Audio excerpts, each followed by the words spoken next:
Building එක ළඟ තියෙන වෙනත් බිල්ඩින් එකක් ඉදි කරන්න ගියාම ඒ ගොඩ නැගිල්ලේ ඩැමේජ් එකක් වුණා කියන එක. මේ සිද්ධිය අපි කලින් කතා කරපු නිසා මම පොඩි මේකට යන්නේ. ඊට පස්සේ ඔබතුමීලා පැත්තෙන් මේකෙන් MBRO එකෙන් රිපෝට් එකක් ගන්නවා පිටු 8 අනේ MBRO එකෙන් රිපෝට් එකක් ගන්නවා පිටු 8 19 වෙනිදාට. ඔව්. ඒකේ කියනවා ඒ කියන්නේ ඩීටේල්ඩ් ඉන්වෙස්ටිගේෂන් එකක් කරන්න ඕන. එහෙම ඩීටේල් ඉන්වෙස්ටිගේෂන් එකක් කරන තෙක් වහම ඉවත් වෙන්න කියන එකයි. ඊට පස්සේ ඒකේ ඒ හොටෙල් එක ඉදි කරපු අයගේ කළමනාකාරීත්වයේ අදහස තිබුණා කියලා එන්නේ එන්න ඕන දේ තියෙන්නේ. එතකොට මේක ඉමීඩියට්ලි අයින් වෙන්න ඕන නම් ටෙම්පරරි තැනක් හොයලා දෙන්න ඕනේ. එයාලා ඒකට එකඟ වෙලා තියෙනවා.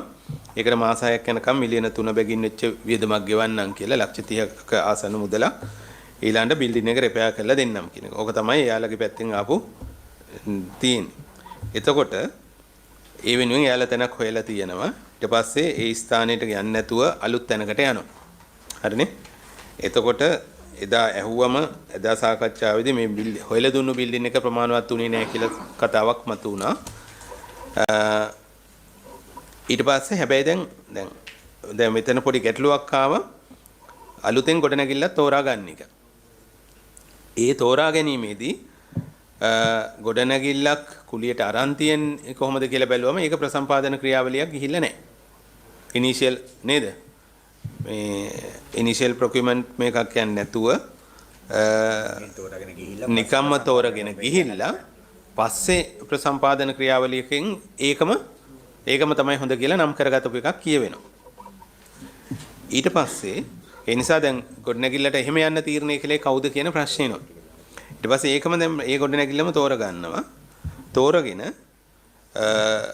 බදු කුලිය ගෙවනවා 45 ලක්ෂයක්. දැන් කලින් 30 ලක්ෂයකට ලක්ෂ 30කට තමයි අතන එකඟතාවයේ තියෙන්නේ. මෙතන ලක්ෂ 45ක් ගෙවන වසර 2ක කාලයක් සඳහා ගන්නවා. එතකොට දැන් මෙතන එයාලා කියන මාස 6ක් යනකම් මිලියන 3 බැගින් බිල ගෙවන්නම් බිල්ඩින් එක රිපෙයාර් කරලා දෙන්නම් කියලා. ඊට පස්සේ දැන් මේ ගොඩනැගිල්ල මාසික කුලියෙන් දැන් අපිට ප්‍රශ්නේ මතුවෙන්නේ දැන් අඩු ගානේ මේ තෝරගතපු තැනට අර ලක්ෂ 30 ගාන එකට මොකද උනේ? දැන් අඩු ගානේ ගෙවන්නම් කියපු එක. දැන් මේක මුළුමනින්ම රජයෙන්ද මේ ලක්ෂ 45 මේ ඔබතුමාලා මේ ආයතනයේ විසින්ද ගෙව්වේ ලක්ෂ 45 බැගින් නැත්තම් අර එකඟ වෙච්ච මුදලත් අරගෙන ඇඩ් කරපු එකක්ද වගේ එකක්වත් අඩු ගානේ තියෙන නැත්නම් ඒක මුළුමනින්ම ඇතෑරියද කියන එක. දැන් මෙන්න මේ දැන් කුලිය ලබාගත් ගොඩනැගිල්ල හිමිකාර සමාගම ගත්තම ඒකේ අධ්‍යක්ෂ මණ්ඩලය මැණික් අපනයනයේ යෙදී ඇති සහ මැණික් කැණීම් වෙළඳ අපනයන බලපත්‍ර ලබාගෙන ඇති සමාගමකද අධ්‍යක්ෂ මණ්ඩලයෙන් බව අනාවරණය විය කියලා.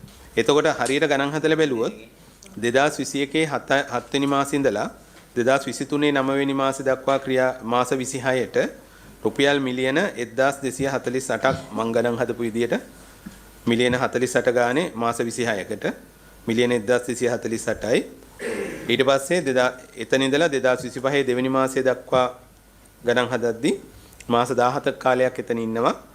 එතන 49.5 මිලියන 841.5යි මේ වෙනකොට ටෝටල් එක වියදම් කරලා තියෙනවා මිලියන 2089.5 2024 8.2 සෙන්ට්‍රල් ඉන්ජිනියරින් කන්සල්ටන්සි බියුරෝ එකෙන් CECB එකෙන් වාර්තාවක් ඇඳවලා තියෙනවා. ඊට පස්සේ එයාලා ඒකට මේ එකක් සපේනවා මේ අලුත් වැඩියා BOQ එකක් සපේනවා පිරිවැය කොච්චරද කියලා. ඒකේ රෙක්ටිෆිකේෂන් වර්ක්ස් වලට දාලා තියෙන්නේ ලක්ෂ 67යි. 67 ලක්ෂ 70,037යි. ඊට පස්සේ ඒකට තව water supply and drainage මේ වර්ක්ස් කියලා දාලා තියෙනවා මිලියන 14ක්. ඒ කියන්නේ ලක්ෂ 142යි. ඔව්. එහෙම ගන්න. එතකොට ටෝටල් එක වෙලා තියෙන්නේ ඇත්තටම මිලියන 21යි. ඒ කියන්නේ බිල්ඩින් එක රිපෙයාර් කරන්න මුළුමනින්ම වැය වෙන්නේ මිලියන 21යි ගාණක් 21.0 ගාණක්. ඇත්තටම මෙතන සිදු වෙච්ච යම් ගනුදෙනුවක් සම්බන්ධ සාකච්ඡාවක් හැදෙනවා. ඒක වළක්වන්න බෑනේ. හරිනේ. ඒ කියන්නේ බිල්ඩින් එක පුපුරලා හරි මොකක් හරි වුණා ඩැමේජ් එකක් වුණා කියලා කියනවා. එතනින් අයින් වෙන්න තීරණය කරනවා. ඒකට ඇත්තටම ගෙවන්න එකඟ වුණු ප්‍රමාණයවත් ගන්නෙ නැතුව අපිට තියෙන තොරතුරු වලට ඔබතුමාලා පැහැදිලි කරන්න ඕන ගත්තද කියලා. ඒ ගන්නෙ නැතුව තමයි මේ බිලියන 2.5 ගානක වියදමක් දරාගෙන ඉන්නවා. බිලියන 2.5.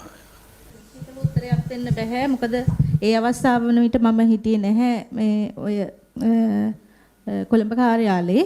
නමුත් නඩුගනුවේ තියෙනවා අධ්‍යක්ෂ මණ්ඩල පත්‍රිකා කීපයක්, තීරණ කීපයක් තියෙනවා. ඒ සම්බන්ධයෙන් වැඩිදුරටත් පරීක්ෂා කළ වාර්තාවක් ඉදිරිපත් කරන්න පුළුවන්. හරි. ප්‍රසම්පාදන ක්‍රියාවලිය අනුව තමයි තීරණයට තමයි බෝඩ් එක එකඟ වුණේ. මට ඒක මතකෙන් නම් කියන්න බෑ.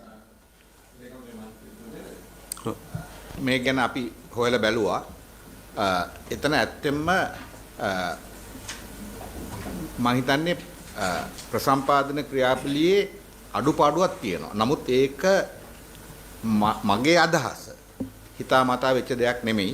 ඉතින් ඒක මම දන්නේ කොච්චර විනිවිදභාවයකින් වුණාද කියලා මම දන්නේ නැහැ. එතන අඩුපාඩුවක් වෙලා තියෙනවා. නමුත් දැන් ඇත්තම මේක අධ්‍යක්ෂ මණ්ඩලෙත් අපි කතා වුණා. මේ දැන් අන්තිම තිබුණේ බෝඩ් මීටින් එක. ඒතකොට දැන් එතන අපි කතා වුණේ මේක ඇත්තෙන්ම වැලුවේෂන් එක ගන්න තිබුණේ බිඩ් එක අරියට පස්සේ නෙමෙයි. නමුත් අපි මේ දැන් අපි හොයන ඒරියා එකේ වැලුවේෂන් එකක් ගන්න පුළුවන්. දැන් අපි ඉන්නේ මේ කොල්ලුපිටියේ නම් කොල්ලුපිටියේ යන මේක ගැන මොළ වැලුවේෂන් එකක් අරගෙන තියාගෙන ඉන්න ඕනේ. මේ අන්තිමට මොකද දැන් දෙතුන් දිනක් කෝටේෂන් ආවනම් ඒ ආවට පස්සේ ඒ බිල්ඩින් එක වැලියු කරන්න කිව්වොත් තව කාල් මදි වෙනවා. දැන් මේ හොටෙල් එක අයිති සමාගම දැන් මේ හොටෙල් එක හදන්න ගියපු බිල්ඩින් එක අයිති සමාගම මේ දක්වා මේකෙන් මුදලින් කොච්චර ගෙවලා තියෙනවද? දැන් අපි අවුරුදු 4කට කිට්ටු වෙන්න ඉඳලා තියෙනවා. එතකොට කලින් ගෙවලා තියෙනවා මිලියන් 4ක් මාසෙකට. ඊට පස්සේ දැන් කුලිය කීයද? මිලියන් 4ක්. නෑ මේක ගෙවන්නේ ඔබතුමන්ලා පැත්තෙන්ද මේ නෑ මම අහන්නේ. දැන් මේ හොටෙල් එකක් හදන්න ගිහිල්ලානේ මේක පිපුරුවේ. නේද? මම අහන ප්‍රශ්න පැහැදිලිනේ. ඒතර මේ මුදල ගෙවලා තියෙන්නේ මේ ගෙවීම් කරන්නේ ඔබතුමාලාද අදාළ මේ හොටෙල් එකයි තියන්නේ. නෑ අපි ගෙවන්නේ. දැන් ඒතර යාලා ඒක පිපුරුවා පාඩුවේ හිටියා. එතකොට මේ අදූෂිත ගනුදෙනුව මේ දූෂිත ගනුදෙනුව සම්බන්ධයෙන් වග කියන්න ඕනේ අදාළ ප්‍රසම්පාදන ක්‍රියාවලියට මැදිහත් වෙච්ච අය ඩිරෙක්ටර් බෝඩ් එක වගේම. එතකොට මේ මෙවැනි ආකාරයෙන් මාසික කුලිය ලක්ෂ 50කට ආසන්න මුදලක් යට කරන මේ ක්‍රියාවලියට අදාළ ප්‍රසම්පාදන ක්‍රියාවලිය සිද්ධ වෙච්ච විදිහ පිළිබඳව ප්‍රසම්පාදන අංශයේ පැහැදිලි කිරීමක් බෝක් කමිටුවට ලැබෙන්න ඕනේ. මොකද මේවා තවදුරටත් මිනිස්සුන්ගේ බදු මුදල් වලින් මිනිස්සුන්ගේ මේ මහජන ධනයෙන් ගෙවන්න අයිතියක් නැහැ. ඒ නිසා ආණ්ඩුව තීන්දුවක් කරන් තියෙනවා රජයේ ගොඩනැගිලි වෙත යන්න. නිසා හැකි ඉක්මනින් මේ තීන්දුව ක්‍රියාත්මක කළ යුතුයි.